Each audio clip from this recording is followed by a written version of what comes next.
In a small town farmhouse, 3 bodies are found. A young mother and 2 children. A man accused fronts his first court appearance mysteriously sporting 2 black eyes, while a grieving family provides new and further troubling background information about those involved. And as these initial pieces of this puzzle come together, a veteran court reporter questions if he can even stomach the idea of facing another gruesome battle, the likes of which had almost broken him once before. Despite all of these unanswered questions being contemplated, they're not even the metaphorical tip of the iceberg. As pieces of this iceberg would splinter and float to the surface, they would uncover family members being lied to while others try to protect their own personal pride. A description of victims' final moments that are truly the elements nightmares are made of. Fabricated, concocted stories and half-truths delaying the progression of the legal process. Gross incompetence uncovered from a department that has a shameful history of the same.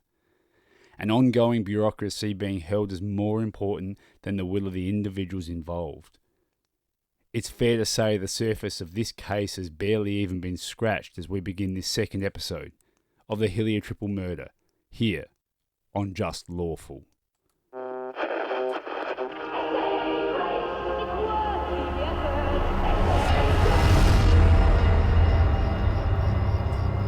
Adelaide is the perfect place to set a horror story. You know why all those films and books are always set in sleepy conservative towns? Because sleepy conservative towns are where those things happen. Exorcism, omens, shining, poltergeists.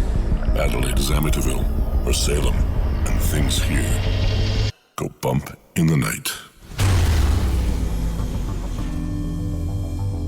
They do go bump in the night, and welcome back to this second episode of the Hillier Triple Murder. We appreciate everyone who's tuned in.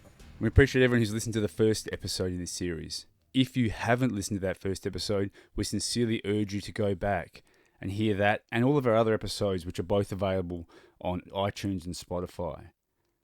Before we start this episode, we again recognise the sensitive nature of this content, and as such, Aboriginal and Torres Strait Islander listeners are advised that the following program contains the names and references to people who have died.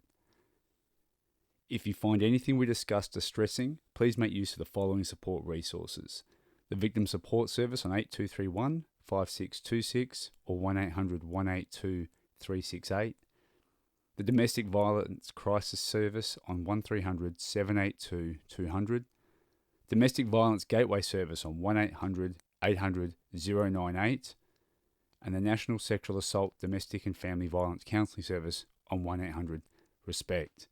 My name is Daniel Panozzo. I am your co-host, joined as always by Sean Fuster.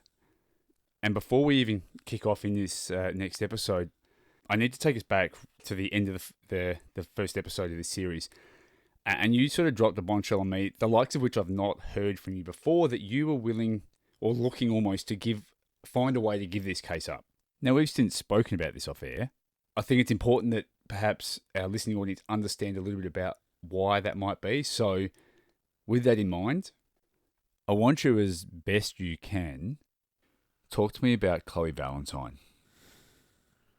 Chloe Valentine was a beautiful little golden curled girl who had a pretty awful life.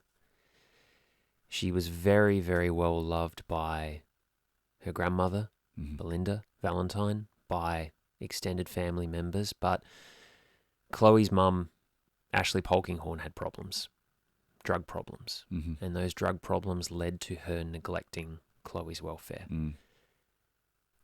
very, very badly. I'm skipping over details here for a couple of reasons. One is because it doesn't need to be relitigated right now. The other is, as I've said before, there was a case that once broke me and put me in a psychologist's chair. This is that case. Yeah. I don't need to walk down this road too far, but what you need to know for the purposes of talking about this story, of talking about Yvette, about talking about Amber, about talking about Corey. Families SA had dozens of opportunities to remove Chloe from Ashley's care. Dozens of opportunities to save her from the neglect she was enduring. Dozens of opportunities to give her to Belinda to give her to another family member so that she could live a fulsome, happy, clean, healthy, well-fed, looked-after life. Yeah. Families SA failed to do so every single one of those times. And because Families SA failed to do so, Chloe remained in the care of Ashley and her then partner. They forced her, against her will, to ride a motorbike around their backyard. The injuries Chloe sustained riding that bike, falling over, being told to get back on it again, over and over, led to her death. Ashley and her then partner served jail times for criminal neglect, and a subsequent coronial inquest found that Families SA had systemic failures that could have and should have prevented Chloe's death. Chloe should be here today. She should be with her grandmother. She should be living a happy life. She's not, because the people whose job it was to watch over her failed to do so because the system surrounding them did not allow them to do their job properly. This is not a failure of individuals. It is a failure of a system. Yeah. And the individuals trapped within that system, or trapped within the thinking created by that system.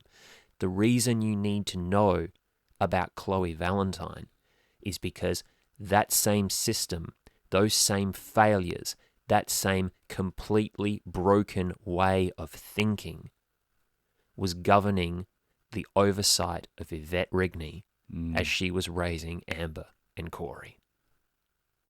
Sean, I appreciate that, and I want to come back to that system you talk about. Before we do, though, it'd be remiss of me not to check in and ask, how are you in all of this? You know, we are recording this at exactly the worst possible time, because I have spent the past week reporting in real time on what is looking very much like yet another Chloe Valentine, yet another Corey, yet another Amber. Again, we are still here in 2021 dealing with these very same issues without change.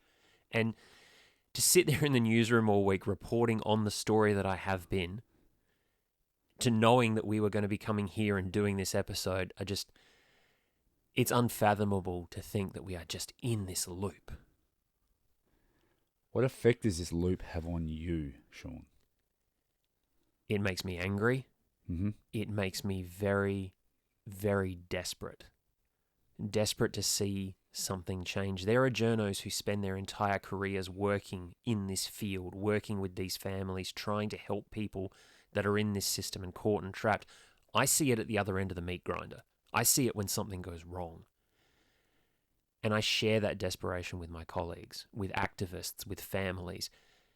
How many more families are we going to feed to this meat grinder before somebody realizes that the system needs to change? Well, the mere fact that you can call it a meat grinder, and you can illustrate the point of exactly that process of that meat grinder. How many more bodies need to go through that before someone wakes up to the end product of this? I mean, spoiler alert, Families SA as an organisation no longer exists. It's been turned into something else now, the Department of Child Protection. But it seems to be, at the moment, a different badge on the same beast. You know, it's still a meat grinder. It hasn't been turned into a slide or a tunnel or something that connects people, a bridge. It's still churning everything up. Without you saying the words and without me putting them in your mouth, I can see the passion that's coming through you, Sean. As you said, you're angry, you're desperate. I can only think you must almost at times feel resigned to ad nauseum here. Yeah. You don't want to say that. You never want to accept defeat in this sort of situation, but there are nights where you go home and you just put your head down and you say, what more can you actually do to make people listen? And if I'm feeling that way when I don't have, thank goodness, a child, a family member, a loved one caught up in this system, how do people like Amber and Corey's family feel right now? I mean, imagine, you know that this has happened to your grandchildren, and now you're hearing it happen to someone else's child years later. I don't have a word for just how crushing it really is. Yeah. Sean, in the interest of trying to wade through what we need to, we talked about at the start and I mentioned those as that iceberg splinters and what floats to the surface and is unveiled. If we return to the end of last episode, you were sitting in that court building and you had got that file, you started to look through it, and I want to get to that. I want to make a bit of a link here in regard to Families SA, because while you were waiting for that file, you got a phone call from back in the office. You had people looking into what was the history here, what was the connection. Tell me about that phone call and what was the connective tissue you were told between Families SA and the family? One of our other journos had been doing some excellent work, and they came back and let me know that Families SA's social workers had conducted a welfare check at the house at Hillier, where Yvette and Amber and Corey lived with Stephen, Graham, Pete, just hours before the murder. Sean, you just dropped on me a moment ago that you received a call while waiting for this court document that Families SA had conducted a welfare check at the farmhouse the day of this incident. The day of the murder. Okay, so now you're reveling from that, and we fast forward just mere minutes. You've now got this court document in hand, and I need to come back to this because at the end of the last episode, you left me and all of our listeners hanging on the fact that the first thing you read explained why Stephen Pete had these black eyes. Okay, That's right. Time to tell us, where did the black eyes come from? So the court documents revealed to me that Pete had spoken to somebody immediately after, and I'm going to say at this point, the deaths. Okay. Because this is an alleged murder at this point. Immediately after the deaths. Yeah. And before his arrest, he went and approached someone. Well, okay. Okay, go on, please. He went and approached the man that he considered his adopted uncle, a man by the name of Sean Eyre. Right. And Sean Eyre had already spoken to the police. Sean Eyre said that he took Pete to see another person. Okay. A third man called Sam Burnell. And Sam Burnell lived just down the road from the Hillier farmhouse where all this had happened. So let me get this straight. So these deaths have occurred. Pete has now met up with Sean Eyre. They've now included a third man into this group, Sam Burnell. Okay, so I'm still waiting for these black eyes. What's happening? So what happened was, according to Sean Eyre, he and Burnell went back into the house and they were able to find Yvette's body and Corey's body. Didn't say any more in the file than that, except for this.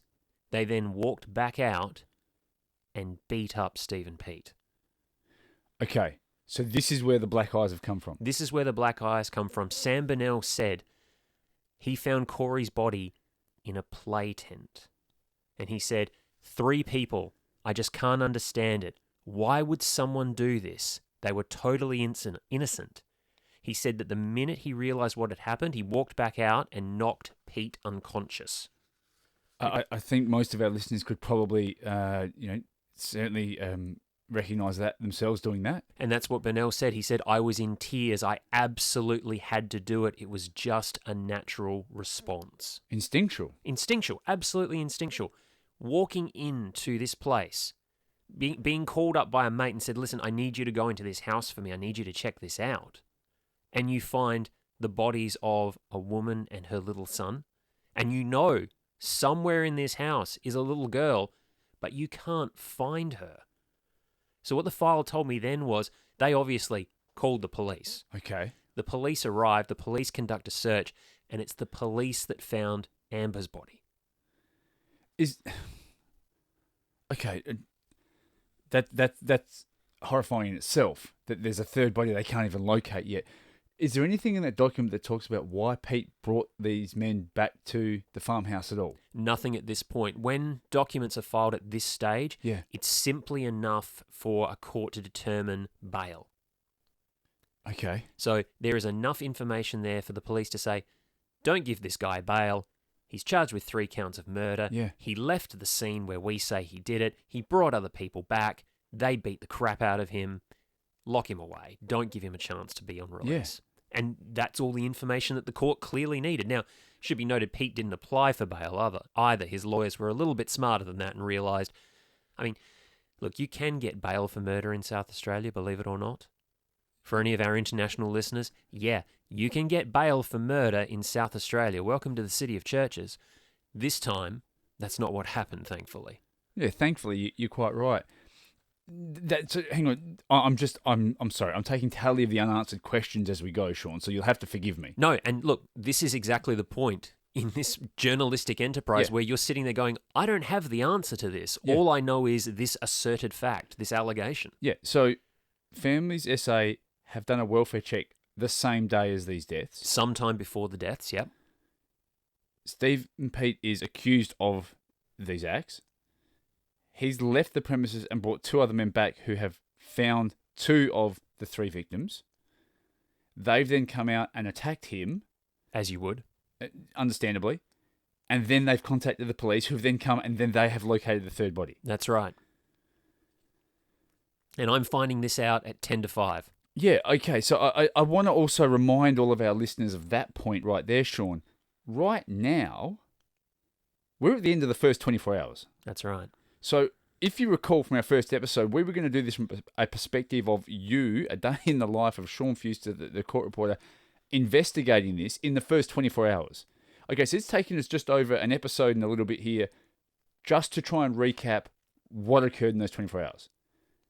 Are we caught up to 24 hours now? We're caught up to 24 hours now. All that was left for me to do was to walk out of the Elizabeth Magistrates Court. You may remember they were telling me I only had 10 minutes. Yeah. Writing notes as quickly as I could. Walking out, didn't even bother emailing it on my phone. I simply picked up my phone and I called it down the line. I dictated, narrated what I'd read. Someone back at the office was kind enough to type it into the story, shape it all together, and while I'm driving from Elizabeth back to Weymouth Street, where the advertiser offices are located, someone's putting that all into the website version, shaping it all for the paper, getting it ready to go, so that when the newspaper hits the stands the next morning, the readers have absolutely everything that we know. And we have information at this point that the TV news doesn't have. Okay. TV news is going to air while I'm driving back. Yep. They're going to air without all these details. And this is hitting the streets the next morning. Mm-hmm. It's hitting the internet late that night. Mm-hmm. That Families SA had been there during the day. The black eye, the tattoos on the neck that identify him, the photograph that we've got of him wrapped up in his police-issue jumpsuit. All of this is hitting the streets as a complete package the very next day after the murders. As you said, so it goes online on the internet that evening, so people can start to see it there. The next morning, people wake up to see this across the advertising newspaper. So we've now, as you said, everything we know up to this date is in print form. People can go and access it and read it and see it. What's the response to a story like this? What next? Cacophonous. Absolutely cacophonous, because all of these elements are there. So, as is per usual, the first response is the bureaucratic response. Families SA come out swinging very first thing the next morning. So Families SA were the first one to have something to say about this? From my recollection, yeah. They had a statement pretty much ready to go because they want it on the morning radio. Sure. They want it on the morning television. Yep. They want it out there. They want their version of events. They want to control the message. Okay, well, agreed. Okay, everyone wants to control the narrative or someone else controls it for you. We know that concept. So what's the narrative that they put forth? So Families SA refused to confirm whether social workers had visited the property as recently as Monday. They issued what they called a general statement confirming staff had been in contact with Yvette and her family. So this is what they said. Social workers were in active contact with the mother and children. It would be inappropriate and disrespectful to the deceased to publicly elaborate on the nature of support being provided. As with any event of this magnitude, the appropriate authorities will examine the circumstances around the deaths, and our department will participate in and support that process fully. On top of that, there was a child development minister at the time, Okay. member of parliament who was responsible for overseeing all this. Sure. She declined to comment. Okay. From my perspective sitting here, as I hear you say that, that's incredibly ambiguous. That really doesn't tell me the nature. And I understand that respecting the deceased. I get that piece of that, okay? Sorry, the deceased who they referred to as the mother and children, those deceased that they wanted to show respect to. Okay, well maybe I'm showing a little more respect than the manner in which they put that. Okay, well, granted. They're not confirming that they did or didn't attend there the hours before. They're being, let's say, deliberately, obtrusively vague, shall we say? Evasive. Yeah, evasive is probably the apt word for this. Okay, so that's their response.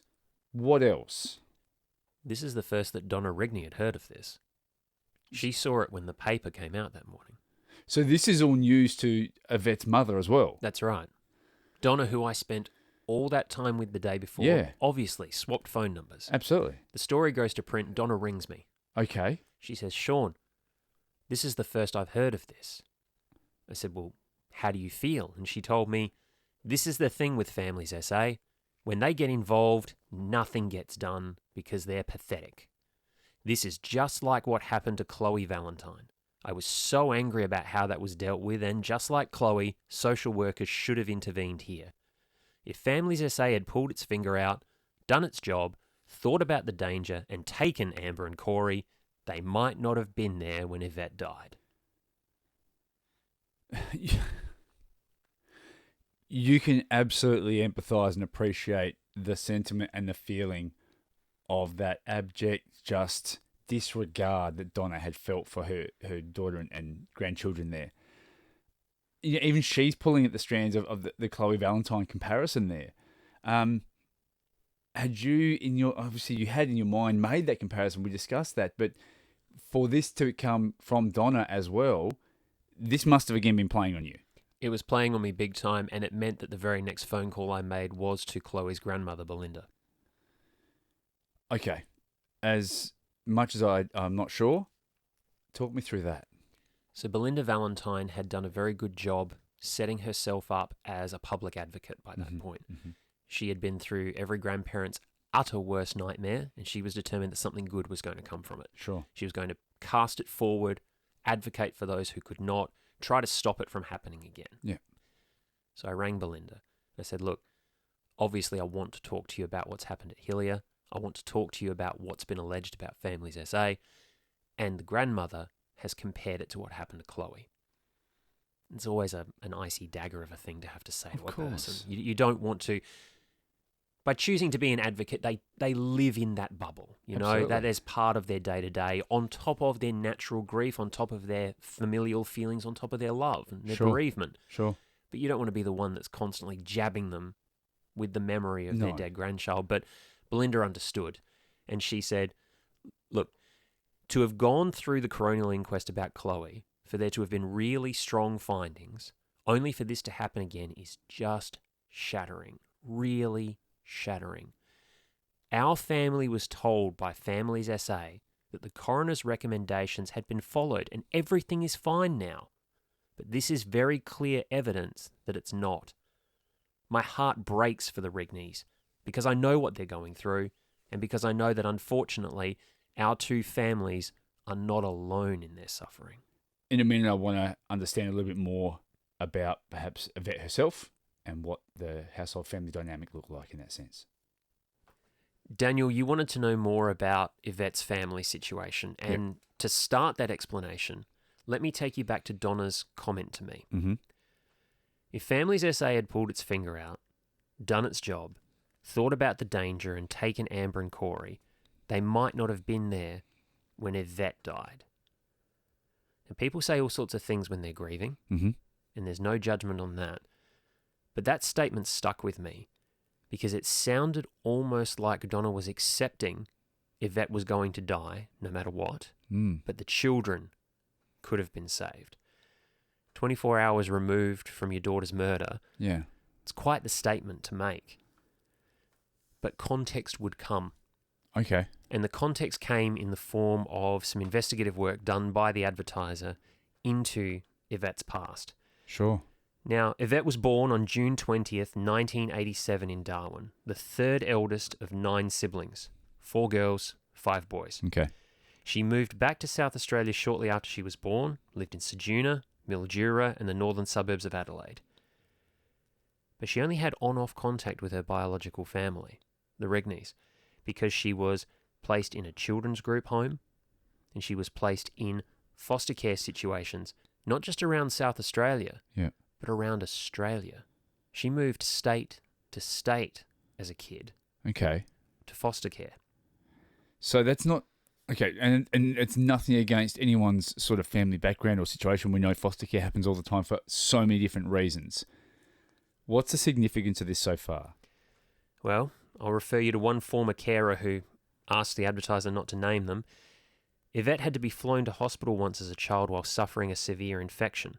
She had a large scar on her scalp, in addition to that serious ear infection.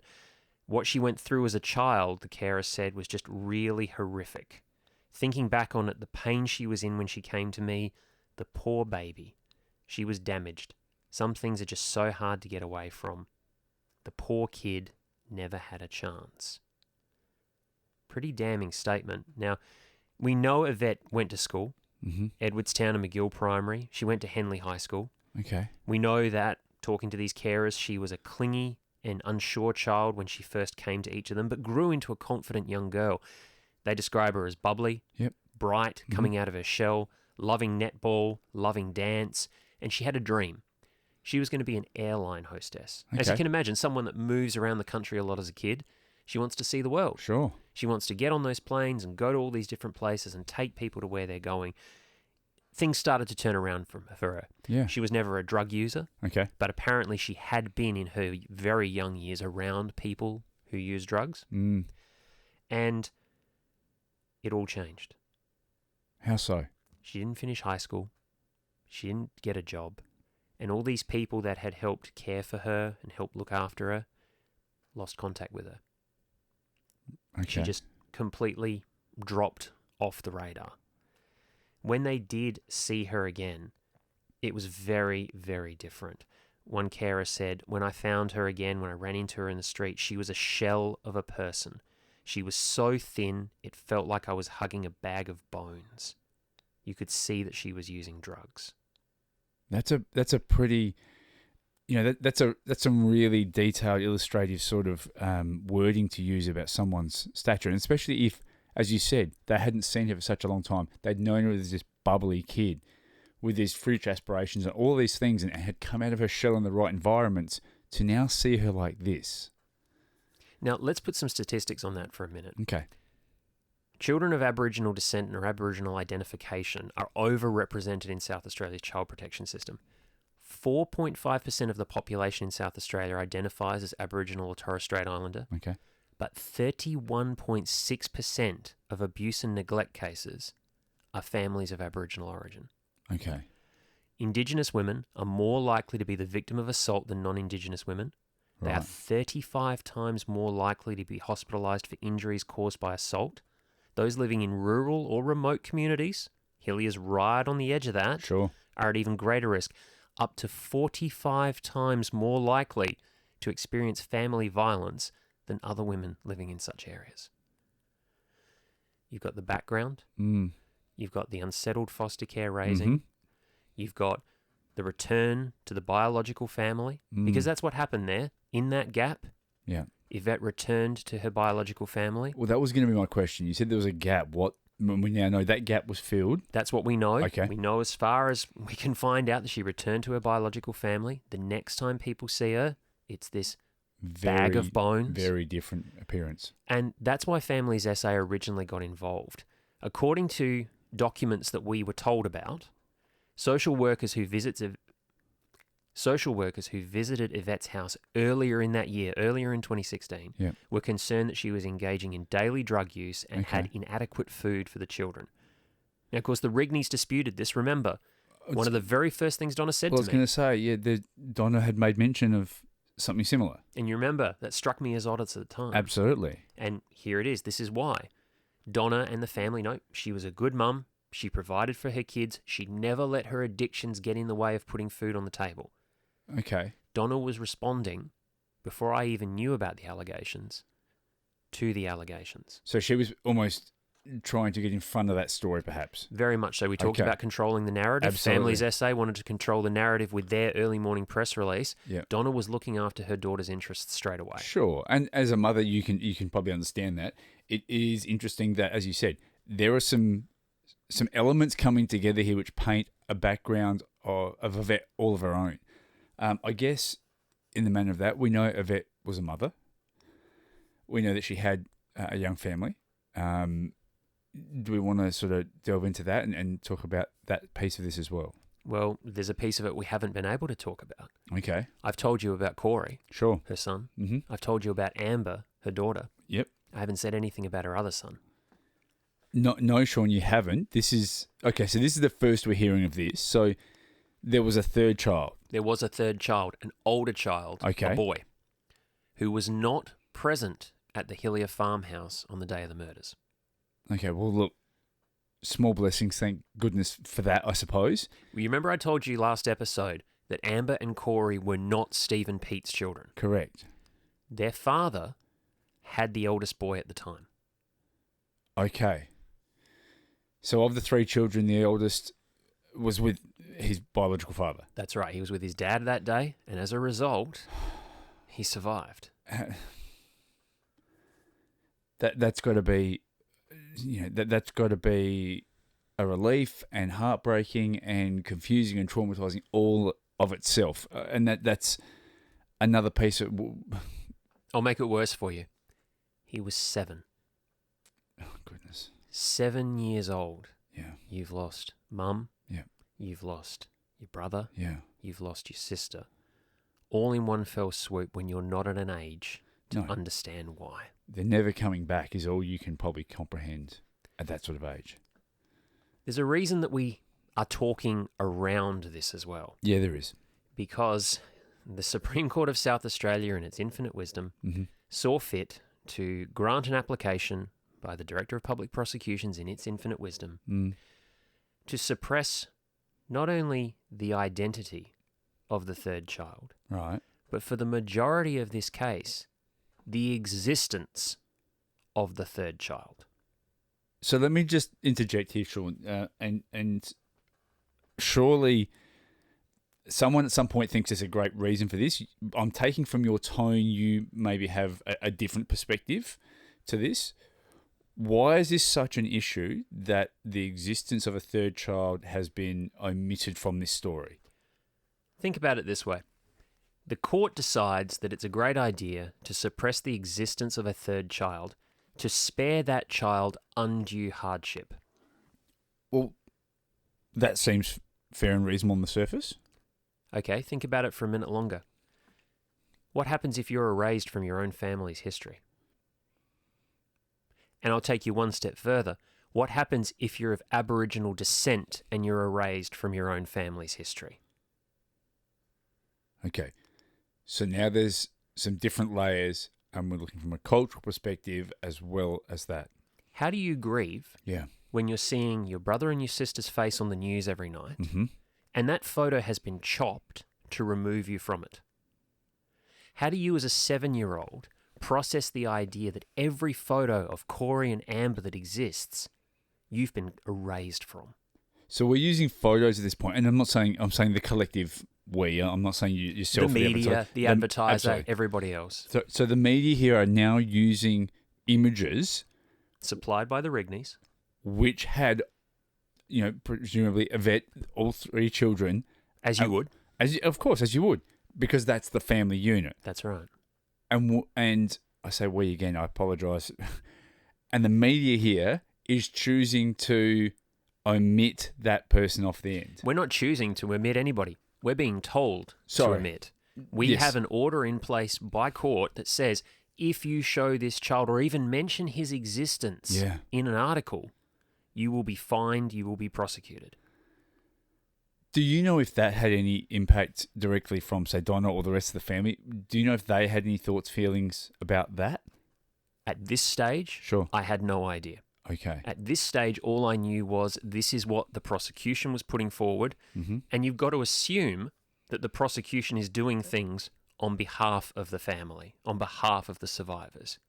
You've got to place your trust in that concept that they are advocating for the victims as much as defence counsel is advocating for the defendant.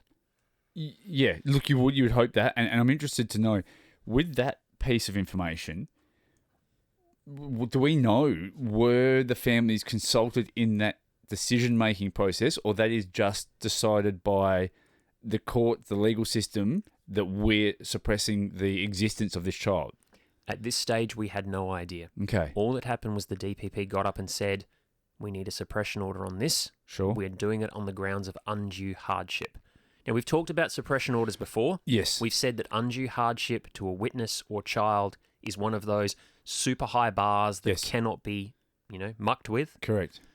So I hear that and I say, no submissions, Your Honour. Of course. I'm not going to fight that. No. Clearly, someone who's got far more knowledge than I has sat down, thought about this, hopefully spoken to people and come to the conclusion that this is the best thing for the welfare of this child. Yeah. I may personally disagree with hindsight, but at that moment, okay, you're telling me that it needs to be suppressed for the sake of a 7-year-old kid, I'm not going to fight you. No. And look, okay, at this stage, that seems almost, I don't want to say understandable, I can almost see reason here at this point. This is going to come back to play a really significant piece of this story. I don't want to lose sight of this, but at this stage, I get it. There is another part we need to talk about in a moment, and that is, of course, the accused. And what else do we know about them at this point? Sean, we do need to touch on the accused, as I said. That's the other piece of this puzzle so far. Now, we touched a little bit on Stephen Peat in a previous episode and a little bit earlier in today's episode. I want to go back and just touch on what we know and maybe expand on what at this stage you start to know. So the first thing I want to talk about is, we mentioned that we know he's got these tattoos. Do you want to start there? What do we know so far? Yeah, so the tattoos were what allowed us at the Advertiser to make sure we had the photo of the right person. Correct. And when I describe these to you, you're going to understand why they're fairly distinctive. Across his throat, he had 3 skulls, one wearing headphones, one wearing sunglasses, and one wearing a bandana. So if you think about that for a minute, it's the 3 wise monkeys, isn't it? Sure. See no evil, hear no evil, speak no evil. Okay. Pretty hard to miss 3 giant skulls across the throat. Yeah, definitely, yeah. So that we knew that about him. Also, those documents that I asked for, more documents came through as the days got by. And when I applied for the court file again, there was something else. And it said that when spoken to by the police at the time of his arrest, Pete provided details of events at the house, including the fact that the deaths had occurred sometime that morning. So let me just recap here, just really quickly. So now you've asked for the court documents again in the preceding days, and so he's actually made statements here with the police at that point that you're now finding out for the first time. That's right. Okay. He also allegedly said that he did not fully recollect the incident, but he did remember having had an argument with a vet. Okay. So spotted memory at best? Apparently, it's not a very memorable thing to allegedly, at this point, murder a woman and 2 kids. Okay. Well, look, we know that sometimes some people do go into a state of, lapse and things black out. Okay. What else? We also had his Facebook page by this point. Okay, because you had said previously you had asked people to go, look, here's what I know, the name, here's some identifying tattoos, go see if you can find anything you can. That's right. And we hit pay dirt. Pete's Facebook page was full of anti-domestic violence posts. That seems ironic at best at this stage. One of them was a video showing a sports spectator punching a man who had verbally harassed a woman. Okay. And then another post was one of those almost like that motivational style graphic, that people put up. Sure, we see plenty of those on social media these days. And it said, the day you raise your hand on a woman, that day you're officially no longer a man. Okay. Can you, and I'm going to throw this at you ad hoc, do you know sort of time frame of when these posts might have been made as opposed to when these incidents occurred? Yep, all the way up to and including about 2 weeks before.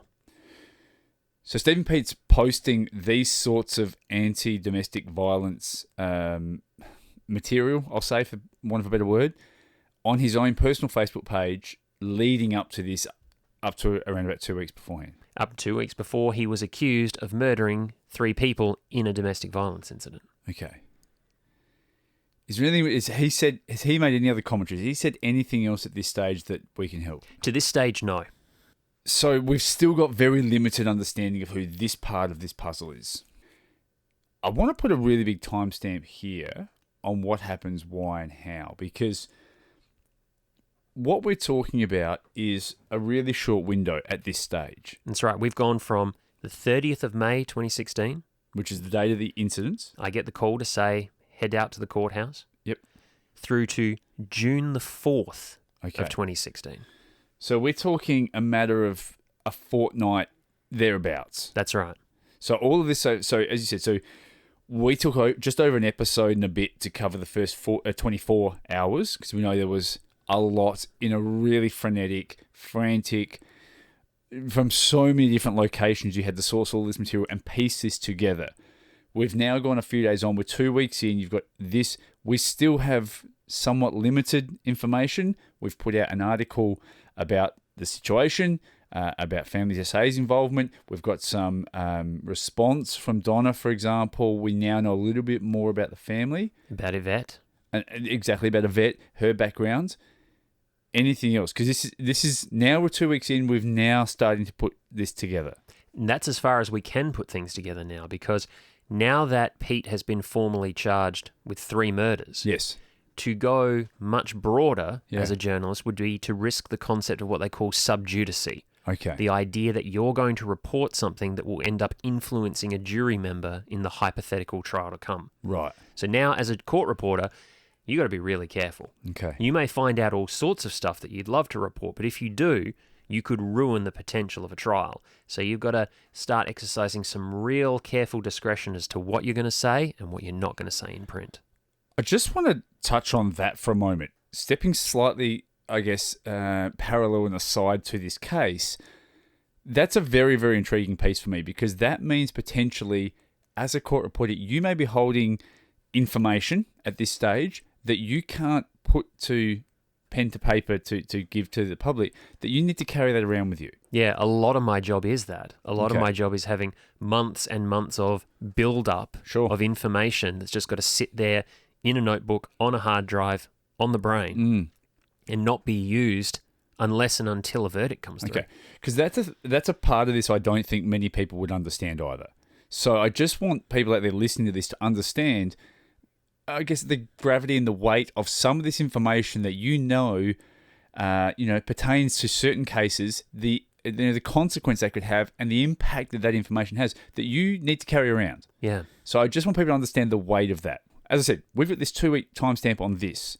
This case, for want of a better term, goes a little bit cold for about almost the next 14 months. Yeah, under the radar.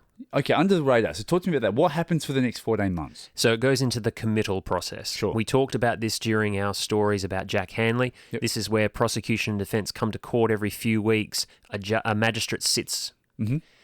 Prosecution and defence come to court every few weeks. A magistrate sits over the case and says, who's got what? Yep. Have you passed information to this person? Do you have your forensics ready? Do you have your computer information ready? And the case is built piece by piece. Sure. During this time, there's lots of little hearings that are procedural. Okay. There's nothing particularly newsworthy to report from them. So as a result, from a public perspective, the case goes, as you say, cold under the radar. But you attend all of these? Oh, absolutely. You always attend just in case something comes up. Pete has the option of pleading guilty or not guilty at any point during this process. He doesn't have to wait to a particular day if he wants to come in early. Sure. We talked, of course, about the fact that if you plead guilty early, you get sentencing discounts. Sure. He could have done that if he'd wanted to. So you have to turn up every time just in case. Sure. And I wasn't the only one there. Okay. So who turns up to these traditionally? Family members turn up. That said, I didn't see the Rigneys again. Sorry. Okay, hang on. So at this point through this process, the Rigneys now choose, they no longer attend these. That's right. The Rigneys aren't turning up to court. So no more Donna, none of the brothers and sisters. Okay. I'm not seeing these people anymore. I'm occasionally speaking to Donna on the phone, but contact there is dying down as well. But there is another family that comes to every hearing. A man and a woman, and I assume at this point some adult-age children or maybe nieces or nephews, somewhere around there. Always there every time. I don't know who they are at this point. Okay. They are very distressed. They're very angry. They react very angrily to every new delay, and there were a lot of delays. Okay. 14 months. Yep. A lot of delays. They weren't approachable as a result. Sure. I'd try. They weren't interested in speaking. They'd leave court. They would occasionally be visibly upset, visibly emotional. I know that there's a piece of television footage floating around there somewhere of them leaving court and basically saying, leave us alone, get out of our faces. I had no idea who these people were, and I had no way of finding out at that stage. No doubt you telling that story, there's a reason for that. And we'll find out perhaps later on who those people were. We did jump 14 months, as I said. The reason I say 14 months is because August 15th, 2017, Stephen Peat appears in the Supreme Court, and he finally enters a plea. That's right. To get to the Supreme Court, Pete had told the Magistrates Court not guilty. Not guilty to 3 counts of murder. So he's not guilty at the Magistrates Court. It now goes across to the Supreme Court where he stands. Yep. And what does he say? Well, on what was supposed to be the very first day of his trial, you are asked again, how do you plead? First count, to the murder of Adeline Yvette Wilson Rigney. How do you plead? Guilty, he says. Sorry, what? Guilty. Everyone in the courtroom had exactly your reaction. Okay. He pleaded guilty to murdering Yvette. To the charge of killing Amber Rose Rigney, how do you plead? Not guilty. To the charge of killing Corey, how do you plead? Not guilty. Yeah, I can see the look on your face right now. Sean, with that, we need to end this episode. So I apologise to everyone out there who's looking the same way I do right now. To understand what that all means and how that plays out, you're going to need to come back and join us on our next episode. Until then, as always, we thank everyone for tuning in, whether you've listened to us on 5AA or you catch our podcast on iTunes and Spotify. We really appreciate everyone, especially a lot of our international listeners at the moment who are downloading. Everyone who's doing that, please go onto those platforms, leave us a review, rate us 5 stars. It does help us get out to more and more people. So if you like what we do, please help us get further out into that, I guess, the podosphere, I'll call it. Until then, as always, Sean, thank you for being so open, honest, candid, and traveling back into some very dark places here. I just want, as always, just to remind people that if you found anything here that was distressing or that you are concerned by anything that you've heard, you can call those numbers we talked about, the Victim Support Service on 8231 5626 or 1800 182 368, the Domestic Violence Crisis Service on 1300 782 200, the Domestic Violence Gateway Service on 1800 800 098, the National Sexual Assault, Domestic and Family Violence Counselling Service on 1-800-RESPECT. We are getting to a part of this which does become very dark on our next episode. I'm not going to go any further than that at this stage. Sincerely hope you're going to join us on our next episode. Until then, as always, we want to remind you, please enjoy our work, but don't become our work. And we'll speak to you next time on the next episode of Just Lawful.